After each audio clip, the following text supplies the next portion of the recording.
പിതാവിന്റെയും പുത്രന്റെയും പരിശുദ്ധാത്മാവിന്റെയും നാമത്തിൽ ആമേൻ. കർത്താവ് നിന്റെ ഉന്നതമായ നാമത്തിന് സ്വസ്ഥം ചെയ്യുന്നു. കർത്താവ് അങ്ങയുടെ മക്കളെ കനിവാർന്ന് കൈക്കൊള്ളണമേ. കർത്താവെ നിന്റെ വിശുദ്ധ പൗരോഹിത്യത്തെ മഹത്വപ്പെടുത്തണമേ. കർത്താവെ സഭയിലുള്ള സാന്നിധ്യം പ്രകടമാക്കണമേ.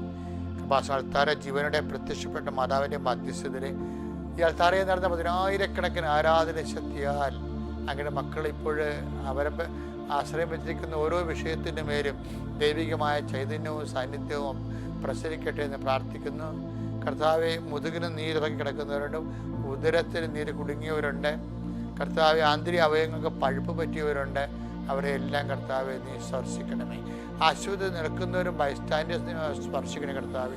ഇന്ന് ബ്ലഡ് കൊടുത്ത് ടെസ്റ്റ് ചെയ്യാൻ പോണവരും ബയോപ്സിക്ക് പോകുന്ന ബയോപ്സിയുടെ റിസൾട്ട് പ്രതീക്ഷിച്ചിരിക്കുന്നവരെ എല്ലാം കർത്താവെ അവർക്ക് സന്തോഷത്തിൻ്റെ സദ്വാർത്തയായിട്ട് റിസൾട്ട് വരാൻ ഇടയാകണം പ്രാർത്ഥിക്കുന്ന ഈശോയെ.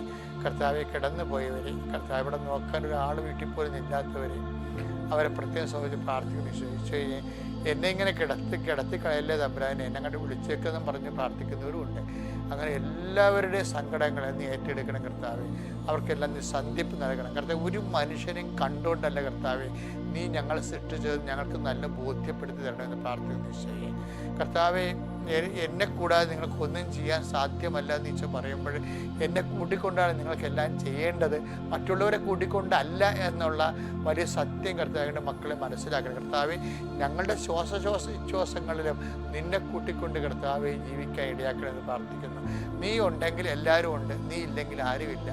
ആ രീതിയിൽ കർത്താവ് ആധ്യാത്മികമായിട്ട് വളരാൻ കർത്താവെ അങ്ങനെ മക്കളെ ഉയർത്തി പ്രാർത്ഥിക്കുക. അല്ലെ അവർ സഹായിച്ചില്ല, ഞാൻ എല്ലാവരെയും സഹായിച്ചു, അങ്ങനെ എനിക്ക് തക്ക സമയത്ത് അവരുടെ കൈ ഒഴിഞ്ഞു, ഏത് പട്ടിക്കും ഒരു ദിവസം വരും എന്നൊക്കെ ഞങ്ങളുടെ പിടിച്ച് പോക്കും എന്നൊക്കെ പറഞ്ഞ് വിവരമില്ലാത്ത മനുഷ്യ വ്യർത്ഥ സംഭാഷണം നടത്തുന്നത് പോലെ കർത്താവ് ഞങ്ങൾ നിന്നെ ആശ്രയിച്ച് ജീവിക്കുന്നവർ കർത്താവ് ആര് വന്നാലും നിന്നാലും പോയാലും നീ പോകാതെ നിൽക്കുമെന്നുള്ള അവസാനം വരെ I will be with you unto the last.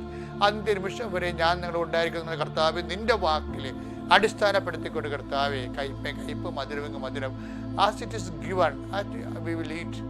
കർത്താവ് നീ നിനക്ക് വിളമ്പിത്തരുന്ന ഭക്ഷിക്കാൻ പറഞ്ഞപ്പോൾ കർത്താവ് ആ ആത്മീയമായ ഔന്നത്യത്തിലേക്കും ആവേശനിർഭരമായ ആത്മധൈര്യത്തിൻ്റെ അഭിഷേകത്തിൻ്റെ ആഘോഷമായ ജീവിതത്തെ മാറ്റാൻ കർത്താവെ നീ ഞങ്ങളെ ശക്തിപ്പെടുത്താൻ പ്രാർത്ഥിക്കുന്നു. ദൈവമേ കർത്താവെ പല വീടുകളുണ്ട് കർത്താവെ, അത് തമ്മിൽ പിരിയാൻ പോകുന്നവർ, പിരിഞ്ഞു കഴിഞ്ഞവർ, മക്കൾ വഴിയാധാരമായവർ, അപ്പൻ്റെ അമ്മയുടെയും കയ്യിരിപ്പ് കാരണം മക്കൾ അനാഥാരപ്പെട്ടിരിക്കുന്നവരും, മക്കൾക്ക് വെറുപ്പ് തോന്നുന്ന അപ്പനും അമ്മയുടെ വെറുപ്പ് തോന്നുന്നവർ മക്കളുണ്ട്. അവരെല്ലാം കർത്താവ് ആന്തരികമായ സൗഖ്യം നൽകുന്ന നീ അനുഗ്രഹിക്കണം പ്രാർത്ഥിക്കുന്ന ഈശോയെ. അധ്വാനിച്ച് എല്ലൊക്കെ ഒടിഞ്ഞിട്ടും കർത്താവ് കുടുംബത്തിലെ കാര്യങ്ങൾ നടത്തിക്കൊണ്ടു പോകാൻ പറ്റുന്നില്ല ഈശോയെ. അതിനേക്കാളുള്ള പുതിയ ചിലവുകൾ വന്നിട്ട് കർത്താവ് എന്തിനാണ് ജീവിക്കണതെന്ന് വിചാരിച്ചുകൊണ്ട് മനസ്സ് ഭാരപ്പെട്ട് കർത്താവ് പണിക്ക് പോകാം. കടങ്ങളുടെ ആധിക്യം കാരണം എത്ര പണിക്ക് പോയാലും അവസാനം വൈകുന്നേരം ആകുമ്പോൾ ചിട്ടിക്കാർ വന്നും ഇൻസ്റ്റാൾമെൻറ്റുകാർ വന്നും കടക്കാർ വന്നും ഒക്കെ കിട്ടിയത് മേടിച്ചുകൊണ്ട് പോകുന്ന കാര്യം വീട്ടിലെ കർത്താവ് അവർ കൈയുടെ പറഞ്ഞ സങ്കടക്കാരുണ്ട് ഈശോയെ. അവർക്ക് എല്ലാം ജീവിക്കാനുള്ള പുതിയ വഴി കാണിച്ചു കൊടുക്കണം പ്രാർത്ഥിക്കുന്ന കർത്താവ്. ദൈവത്തിൻ്റെ കരുണ 38 വർഷം ഞാൻ അർപ്പിച്ച കൃപാനയുടെ ശക്തിയാൽ ലക്ഷക്കണക്കിന് മനുഷ്യരുടെ മേൽ കൈവച്ച് പ്രാർത്ഥിച്ച ആ മനുഷ്യന്മാരെ ചെയ്തിട്ടുള്ള വിശ്വാസത്തിൻ്റെ പുകഴ്ചയിൽ യേശുക്രിസ്തു നാമത്തിൽ ദൈവവേദരെ ഇന്നത്തെ ദിവസം നീ പോകുന്ന എല്ലായിടത്തും നിൻ്റെ ദൈവം നിൻ്റെ കൂടെ ഉണ്ടാകാൻ കൃപാസാൽത്താറെ ജീവനോടെ പ്രത്യക്ഷയുടെ പരിശുദ്ധ അമ്മയെ ഞാൻ നിൻ്റെ കൂടെ അയക്കുന്നു. നീ അമ്മ നിന്നെ സന്ധിക്കാൻ സഹായിക്കുകയും നീ തിരികെ വരുന്ന കാലത്ത് സന്തോഷത്തോടെ കണ്ണുനീരോടെ അവർ വിതക്കാൻ പോകുന്നു.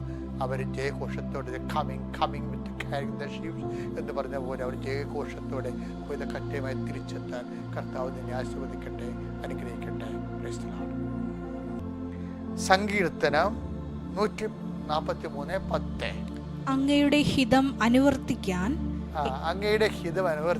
എന്നെ പഠിപ്പിക്കണമേ. എന്തെന്നാൽ അവിടുന്നാണ് എന്റെ ദൈവം. അങ്ങയുടെ നല്ല ആത്മാവ് എന്നെ നിരപ്പുള്ള വഴിയിലൂടെ നയിക്കട്ടെ.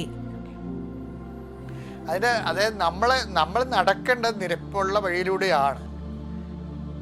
അത് നയിക്കപ്പെടേണ്ടത് എന്താണ്? കർത്താവിൻ്റെ പരിശുദ്ധാത്മാവാണ്. നല്ല ആത്മാവ് എന്ന് വെച്ചാൽ പരിശുദ്ധാത്മാവ്. ഈ കർത്താവിൻ്റെ ആത്മാവ്, ദൈവാത്മാവ്, നല്ലാത്മാവ്, പരിശുദ്ധാത്മാവ്, അങ്ങനെ കർത്താവിൻ്റെ വചനത്തിൻ്റെ വെളിപാടുകളിൽ പരിശുദ്ധാത്മാവിന് പല പേര് വന്നിട്ടുണ്ട്. അത് പരിശുദ്ധാത്മ വന്നാൽ എന്ത് പറ്റും? നിരപ്പുള്ള വഴിയിലൂടെ നടക്കും നമ്മുടെ ജീവിതത്തിന്. കാരണം നമ്മളെ കൊണ്ട് പാപം ചെയ്യിക്കാത്ത, അധർമ്മം പ്രവർത്തിപ്പിക്കാത്ത വഴികളിലൂടെ ദൈവം നമ്മളെ നടത്തും. ദൈവത്തിൻ്റെ വചനങ്ങൾ കേട്ടതിന് ശേഷവും നീ മനഃപൂർവ്വം അധർമ്മത്തിൻ്റെ വഴികളിലൂടെ നടന്നാൽ അതിൻ്റെ പൂർണ്ണമായ ഉത്തരവാദിത്വം നിനക്കാണ്. അതുകൊണ്ട് തന്നെ നീ പാപം ചെയ്യാൻ സാധ്യതയുണ്ട് ഭാവിയിൽ എന്നുണ്ടെങ്കിൽ നിനക്ക് കർത്താവ് പ്രശ്നങ്ങൾ തന്നുകൊണ്ടേയിരിക്കും. അതെന്തിനാണെന്നറിയാവോ? ഞാൻ കഴിഞ്ഞ ദിവസങ്ങളിൽ പറഞ്ഞായിരുന്നു. അതായത് ഭാവിയിൽ ഇവരെന്താണ്, അപ്പോൾ യാക്കോബും യോഹന്നാനും അവരെ ഭാവിയിൽ തിന്മ പ്രവർത്തിക്കാൻ സാധ്യതയുണ്ട്. പക്ഷെ ദൈവത്തിന് അവർക്ക് വേണം. ഭാവിയിൽ തിന്മ പ്രവർത്തിക്കാൻ സാധ്യതയുള്ള യൂദാസിനെയാണ് ശരിക്കും പറഞ്ഞാൽ സമറിയയിലൂടെ കർത്താവ് വഴിയൊരുക്കാൻ വേണ്ടി വിടേണ്ടത്. അങ്ങനെ വിട്ടിരുന്നെന്നുണ്ടെങ്കിൽ അയാൾ അവിടെ പ്രശ്നം ഉണ്ടാക്കിയാൽ ആ വഴിയാൾ പോയേനും. അങ്ങനെയല്ല, യൂദാസിനെ ഇവിടെ നിർത്തിയിട്ട് ദൈവത്തിന് പണി കൊടുക്കാൻ സാധ്യതയുള്ളവരെ കൂടെ നിർത്തിയിട്ട് സ്വന്തമായിട്ട് നശിക്കാൻ സാധ്യതയുള്ള അപ്പോസ്തലന്മാരെ വിശുദ്ധീകരിക്കാൻ വേണ്ടിയാണ് പ്രസംഗങ്ങളുടെ മുഖത്തേക്ക് വിടുന്നത്. അപ്പം നിൻ്റെ ജീവിതത്തിൽ ഉണ്ടാകുന്ന എല്ലാ പ്രസംഗങ്ങളുടെ പിന്നിൽ ദൈവത്തിൻ്റെ ഈ വിശുദ്ധീകരണം ഉണ്ടെന്ന് നീ ഓർക്കണം. അതുകൊണ്ടാണ് സമറിയക്കാർ പ്രശ്നം ഉണ്ടാക്കി കഴിഞ്ഞപ്പോൾ അവർ കൈയും കാര്യം വിട്ടു എന്നൊക്കെ പറഞ്ഞപ്പോൾ ജെറുസലേമിലോട്ട് പോകാൻ പറ്റത്തില്ലെന്ന് ശാഠ്യം പിടിച്ചപ്പോൾ യോഹന്നാനും യാക്കോബിനും വിറഞ്ഞ തുള്ളി അവർ തിരിച്ചു വന്നിട്ട് പറയണത് അവർ ആ സ്വർഗ്ഗത്തിൽ അഗ്നി ഇറങ്ങി അവരെ നശിപ്പിക്കാൻ ഞങ്ങൾ കൽപ്പിക്കട്ടെ എന്ന്. അപ്പോൾ ഈശോ ചോദിക്കുന്നത് എന്താണ്? What spirit you leads you എന്ന് വെച്ച് കഴിഞ്ഞാൽ എന്ത് അരൂപിയാണ് നിങ്ങളെ നയിക്കണത് എന്ന് വെച്ചാൽ നല്ല ആത്മാവല്ലെന്നാണ് അവരുടെ. പക്ഷേ നല്ല ആത്മാവല്ല, പിന്നെ കെട്ടാത്മാവാണ്, അശുദ്ധാത്മാവാണ് നിങ്ങളെ നയിക്കണത്. അശുദ്ധാത്മാവ് നയിച്ചാൽ എന്ത് സംഭവിക്കും? അശുദ്ധാത്മാവ് നയിക്കണമെങ്കിൽ യോഹന്നാൻ 10:10 സംഭവിക്കും. കൊല്ലാനും നശിപ്പിക്കാനാണ് കള്ളൻ വരുന്നത്. അതാണ് സംഭവം. അശുദ്ധാത്മാവിനെ കള്ളനെ നയിച്ച് വിളിക്കണം. അപ്പം ഇവർക്കുള്ള ആത്മാവ് കള്ളനാണ്, നല്ല ആത്മാവല്ല. അപ്പം നല്ല ആത്മാവിനെ നയിക്കപ്പെടാൻ പ്രാർത്ഥിക്കുക. കർത്താവായ ദൈവമേ, കർത്താവായ ദൈവമേ, ഞങ്ങളുടെ ചെയ്തികള്, ഞങ്ങളുടെ യാത്രകള്, ഞങ്ങളുടെ ജീവിതത്തിന്റെ എല്ലാ വിനിമയങ്ങളും കർത്താവേ നല്ല ആത്മാവിനാൽ പരിശുദ്ധാത്മാവിനാൽ നയിക്കപ്പെട്ട് ദൈവവചനമനുസരിച്ച് ദൈവത്തെ മഹത്വപ്പെടുത്തി എന്നും ജീവിക്കുവാൻ ഞങ്ങളെ പ്രത്യേകം അനുഗ്രഹിക്കണമേ.